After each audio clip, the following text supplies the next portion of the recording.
নমস্কার বন্ধুরা, কুকিং টিউটোরিয়ালে সবাইকে স্বাগত। আজকে আমি বানাতে চলেছি ধোকার ডালনা। তার জন্য প্রথমে একটি কড়াইয়ে জল গরম করে নিতে হবে। এরপর সয়াবিনগুলোকে সিদ্ধ করে নিতে হবে। দেখুন বন্ধুরা, সয়াবিনগুলো সিদ্ধ হয়ে গেছে। এবার আমি সয়াবিনগুলো একটা মিক্সিং গ্রাইন্ডারে পেস্ট করে নেব।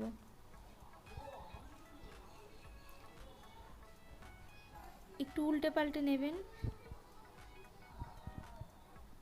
তাহলে মিক্সিটা ভালো হবে। দেখুন বন্ধুরা, আমার পেস্টটা হয়ে গেছে। এবার আমি ভিজিয়ে রাখা মটরের ডালটা তার সাথে আদা আর লঙ্কা মিশিয়ে পেস্ট করে নেব। আপনারা আপনাদের পরিমাণ মতো আদা এবং লঙ্কাটা ব্যবহার করবেন।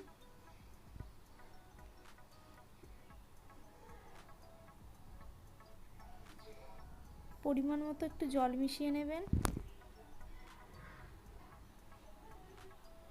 দেখুন বন্ধুরা, আমার পেস্টটা কমপ্লিট। এবার আমি একটি কড়াইয়ে তেল গরম করে নেব।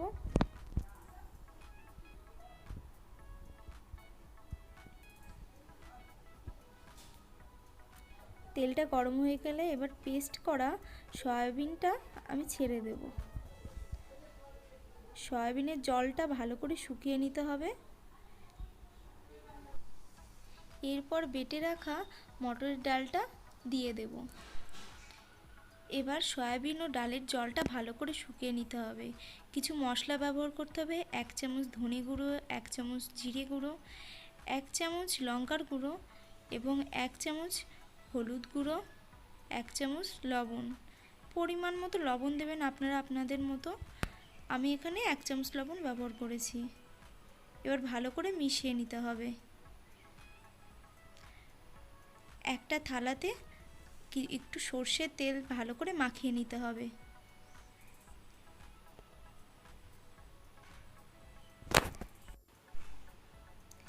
এবার ধনেপাতা দিয়ে দিতে হবে, দিয়ে ভালো করে মেশাতে হবে। তারপর জলটা শুকিয়ে গেলে থালাতে সেট করে নিতে হবে। এবার একটি কড়াইয়ে তেল গরম করে শুকনো লঙ্কা, তেজপাতা, একটু জিরে,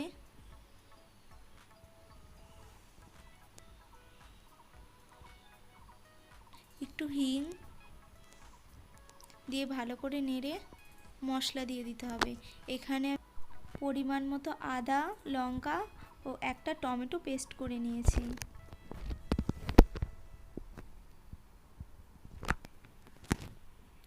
1 চামচ হলুদ গুঁড়ো, 1 চামচ লবণ, লবণটা পরিমাণ মতো দেবেন। 1 চামচ লঙ্কার গুঁড়ো, 1 চামচ জিরে গুঁড়ো,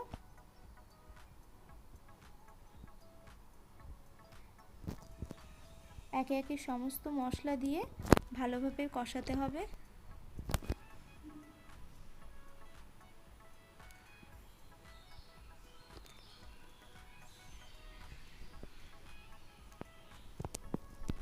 মশলাটা আপনারা ভালোভাবে কষাবেন, না হলে তরকারির স্বাদটা ভালো আসবে না।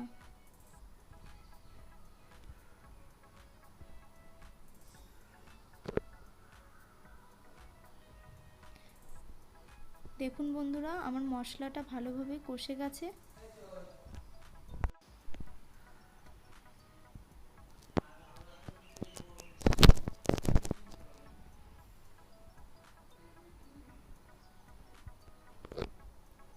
এবার আমি পরিমাণ মতো জল দিয়ে দেব।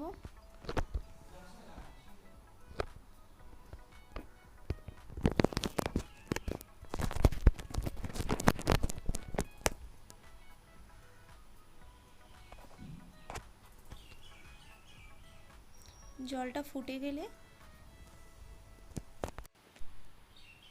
সেট করে রাখা ধোকাগুলো কেটে যেগুলো ভেজে নিয়েছিলাম সেগুলো এবার ছেড়ে দেব।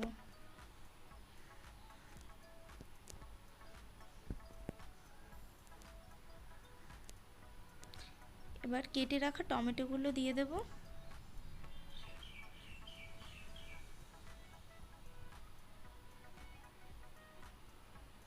পরিমাণ মতো চিনি, গরম মশলা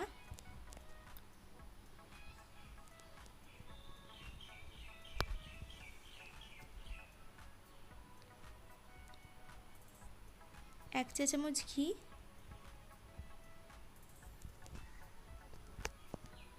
চেরা কাঁচা লঙ্কা, একে একে সমস্ত উপকরণ দিয়ে দিলাম। দেখুন বন্ধুরা, আমার ধোকার ডালনাটা প্রায় হয়েই গেছে। কিছুটা ধনেপাতা দিলাম। আপনারা যদি এইভাবে বাড়িতে ধোকার ডালনা করে থাকেন তাহলে খুবই সুস্বাদু হবে। প্লিজ ট্রাই করবেন বাড়িতে। আর আমার ভিডিওটি ভালো লাগলে প্লিজ সাবস্ক্রাইব করবেন এবং শেয়ার করবেন, লাইক করবেন।